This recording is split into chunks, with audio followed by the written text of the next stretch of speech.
Assalamualaikum warahmatullahi wabarakatuh. Saya Ero Rizky Febrido dengan NIM 23 akhiran 22 membuat video guna ujian akhir semester di mata kuliah Desain Manajemen Jaringan Komputer.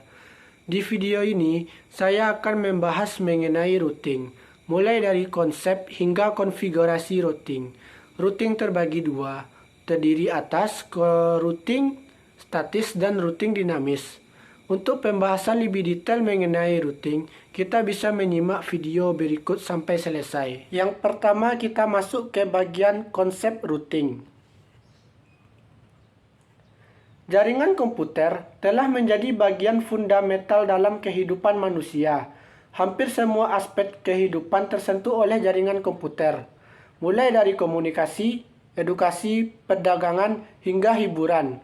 Dalam jaringan komputer, routing memiliki peranan penting dalam memastikan paket data sampai ke tujuannya dengan tepat dan efisien. Konsep routing. Routing atau perutaian adalah proses memilih jalur terbaik untuk meneruskan paket data dari satu jaringan ke jaringan lain dalam suatu jaringan komputer atau internet. Proses ini dilakukan oleh perangkat yang disebut router. Router bekerja dengan membaca alamat IP tujuan pada paket data dan kemudian memilih jalur yang paling optimal untuk mencapai tujuan tersebut. Kita masuk ke konsep static routing atau routing statis. Static routing adalah metode routing yang dimana administrator jaringan mengkonfigurasi informasi routing secara manual pada router. Berbeda dengan routing dinamis yang mempelajari dan memperbarui tabel routing secara otomatis.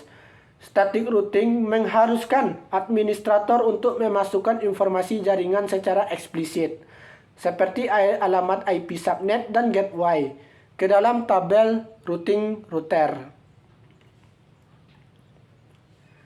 Yang ketiga, untuk materi ketiga, kita akan membahas mengenai perbedaan routing perbedaan routing dinamis dan static routing. Kita akan membedakan dengan 6 aspek. Yang pertama ada aspek keamanan, biaya, penyimpanan, skalabilitas, fleksibilitas, dan kemudahan. Yang pertama kita akan membahas mengenai aspek keamanan. Bagaimana apakah routing statis lebih aman atau routing dinamis yang lebih aman? Ternyata routing statis lebih aman dibandingkan routing dinamis. Yang kedua ada dari segi biaya. Routing statis tidak membutuhkan biaya yang besar, sedangkan routing dinamis membutuhkan biaya pemeliharaan yang besar. Yang ketiga dari segi penyimpanan. Routing statis tidak membutuhkan RAM yang besar, sedangkan routing dinamis membutuhkan RAM yang besar. Yang keempat dari segi skalabilitas. Routing statis cocok untuk jaringan skala kecil, sedangkan routing dinamis cocok untuk jaringan dengan skala besar. Jadi routing dinamis bisa dipergunakan di perusahaan-perusahaan besar. Yang kelima ada itu aspek fleksibilitas. Konfigurasi secara manual dan kurang efektif. Itu dari fleksibilitas routing statis. Sedangkan routing dinamis, konfigurasi serba otomatis dan lebih efektif. Yang keenam terakhir ada segi kemudahan. Routing statis harus dilakukan manual dan satu kerusakan berdampak ke semuanya. Artinya routing statis, jika terjadi kerusakan di satu daerah, maka semua daerah akan terdampak terhadap kerusakan tersebut. Routing dinamis serba otomatis dan satu kerusakan tidak mempengaruhi lainnya. Berbeda terbalik dengan routing statis tadi.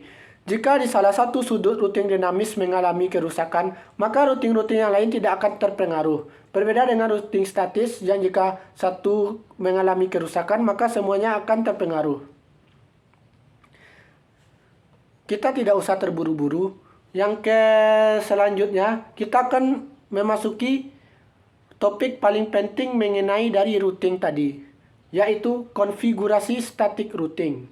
Kita akan membahas routing dinamis, maksud saya routing statis, karena pembahasan ini kita lebih mudah dan lebih umum digunakan dibandingkan routing dinamis. Konfigurasi static routing. Kelebihan static routing atau routing statis. Pertama, mudah dikonfigurasi dan dikelola. Static routing lebih mudah dikonfigurasi dan dikelola dibandingkan routing dinamis karena tidak memerlukan protokol routing yang kompleks. Yang kedua, kelebihan dari routing statis lebih stabil dan dapat diprediksi. Static routing lebih stabil dan dapat diprediksi dibandingkan routing dinamis karena tidak bergantung pada perubahan topologi jaringan. Yang terakhir ada itu lebih aman. Static routing lebih aman dibandingkan routing dinamis karena tidak rentan terhadap serangan routing loop atau routing pengulangan dan protokol routing yang berbahaya. Yang selanjutnya ada kekurangan routing statis. Yang pertama, selain memiliki kelebihan, ternyata routing statis ini juga memiliki kekurangan. Kita hanya membahas 3 kelebihan dan kekurangan secara umum yang terdapat pada routing statis ini. Untuk kekurangan, kita akan membahas yang pertama adalah tidak dapat beradaptasi dengan perubahan topologi jaringan. Static routing tidak dapat beradaptasi dengan perubahan topologi jaringan seperti penambahan atau penghapusan router dan perangkat jaringan lainnya. Yang kedua, membutuhkan konfigurasi manual. Static routing membutuhkan konfigurasi manual untuk setiap subnet dan gateway, yang dapat menjadi rumit dan memakan waktu untuk jaringan yang besar. Yang ketiga, kurang skalabel. Artinya, static routing kurang skalabel dibandingkan routing dinamis, karena tidak dapat menangani jaringan yang besar dengan banyak subnet dan perangkat. Jadi, untuk kekurangan dan kelebihannya, kelebihan tadi ada 3, yaitu mudah dikonfigurasi dan dikelola. Yang kedua ada lebih stabil dan dapat diprediksi. Yang ketiga lebih aman. Sedangkan untuk kekurangan, static routing ada tidak dapat beradaptasi dengan perubahan topologi jaringan, membutuhkan konfigurasi manual, dan kurang skalabel. Artinya tidak dapat menangani jaringan yang besar dengan banyak subnet dan perangkat. Selanjutnya ada topik mengenai konfigurasi static routing dengan Cisco Packet Tracer. Artinya, kita akan melakukan uji coba mengkonfigurasi static routing ini dengan menggunakan bantuan aplikasi jaringan yaitu Cisco Packet Tracer atau biasa disebut dengan CPT. Persiapan. Sebelum melakukan static routing, kita awal-awalnya adalah buka Cisco Packet Tracer dan buat topologi jaringan yang ingin dikonfigurasi static routingnya. Pastikan semua perangkat terhubung dengan benar dan kabel yang digunakan sesuai. Berikan alamat IP dan subnet match pada setiap perangkat. Jadi itu adalah persiapan sebelum kita melakukan konfigurasi static routing dengan menggunakan Cisco Packet Tracer. Yang kedua itu ada langkah-langkah. Yang pertama ada persiapan, yang kedua ada langkah-langkah. Pertama, masuk ke mode konfigurasi global router. Klik router yang ingin dikonfigurasi, tekan tombol Ctrl plus E atau klik kanan dan pilih config. Konfigurasi static routing. Gunakan perintah IP route, network address, subnet mask, dan next hop IP. Jadi di sini kita menggunakan perintah IP route dengan network address, subnet mask, dan next hop IP. Ganti network address dengan alamat jaringan tujuan. Ganti subnet mask dengan subnet mask jaringan tujuan. Ganti next hop IP dengan alamat IP router yang terhubung langsung ke jaringan tujuan. Contoh, router IP route 192.168.2.0.255.255.255.0 10.10.10.1. Jadi di sana ada network address, subnet mask, dan next hop IP. Berarti IP selanjutnya dari next hop IP maksudnya tadi. Verifikasi konfigurasi static routing dengan Cisco Packet Tracer. Gunakan perintah show IP route untuk melihat tabel routing. Pastikan rute yang baru ditambahkan sudah ada di tabel routing. Uji coba. Ping alamat IP di jaringan tujuan dari perangkat yang berbeda di jaringan lain. Jika ping berhasil, maka konfigurasi static routing sudah berhasil. Jadi, untuk konfigurasi dengan static routing tadi ada persiapan, langkah-langkah, verifikasi konfigurasi, dan yang terakhir itu ada coba. Di background saya kita bisa lihat ada konfigurasi static routing dengan Cisco Packet Tracer. Sekarang saya akan menjelaskan atau akan menganalisis dari gambar tersebut. Di sini kita menemukan dua router, ada router A dan router B. Masing-masing PC A dan PC B ini akan dihubungkan dengan menggunakan static routing dengan Cisco Packet Tracer. Pembahasan lanjutannya. Gambar tersebut menunjukkan konfigurasi routing statis pada dua router, yaitu router A dan router B. Router A dan B terhubung satu sama lain melalui kabel Ethernet. Router A memiliki alamat IP 192.168.21 dan terhubung ke jaringan 192.168.20 dengan subnet masknya 24. Router B memiliki alamat IP 10.201 dan terhubung ke jaringan 10.200.24. Seperti di gambar ini, kita tentu saja dengan bisa menganalisis, kita bisa mengetahui alamat IP dari router A dan router B atau dari PC A dan PC B melalui gambar. Kita akan membahasnya satu-satu dahulu. Kita akan mulai dari A atau konfigurasi router A.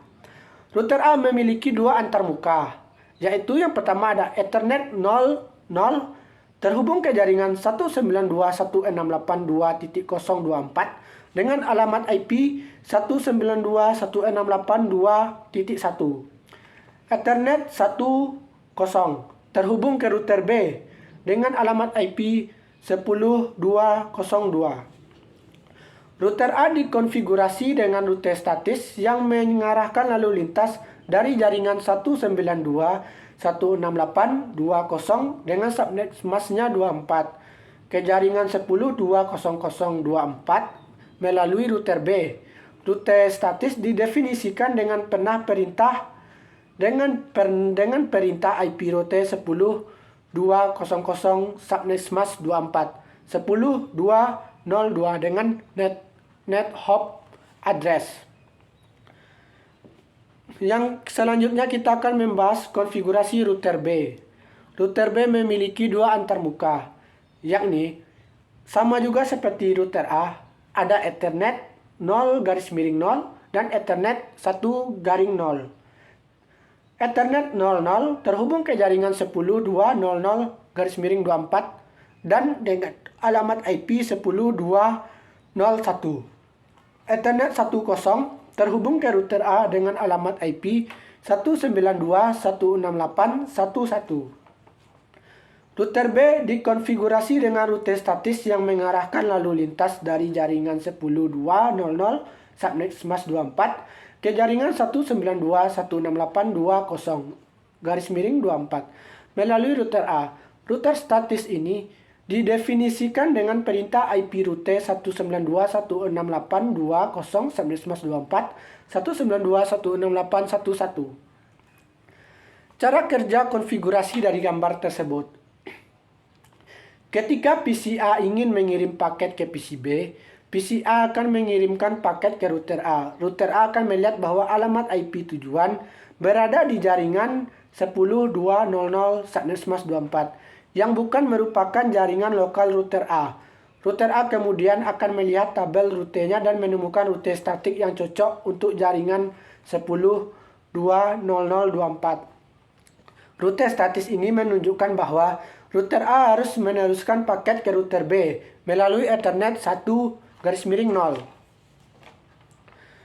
Router A kemudian akan meneruskan paket ke router B. Router B akan melihat bahwa alamat IP tujuan dengan alamat IP tujuan tadi 192.168.1.10 berada di jaringan 192.168.20 yang merupakan jaringan lokal router B. Router B kemudian akan meneruskan paket ke PC B. Konfigurasi router statis ini memungkinkan dua jaringan yang berbeda untuk berkomunikasi satu sama lain. Didefinisikan secara manual oleh administrator jaringan dan tidak berubah secara otomatis. Apa saja manfaat konfigurasi routing statis? Mudah dikonfigurasikan, dapat diandalkan dan aman.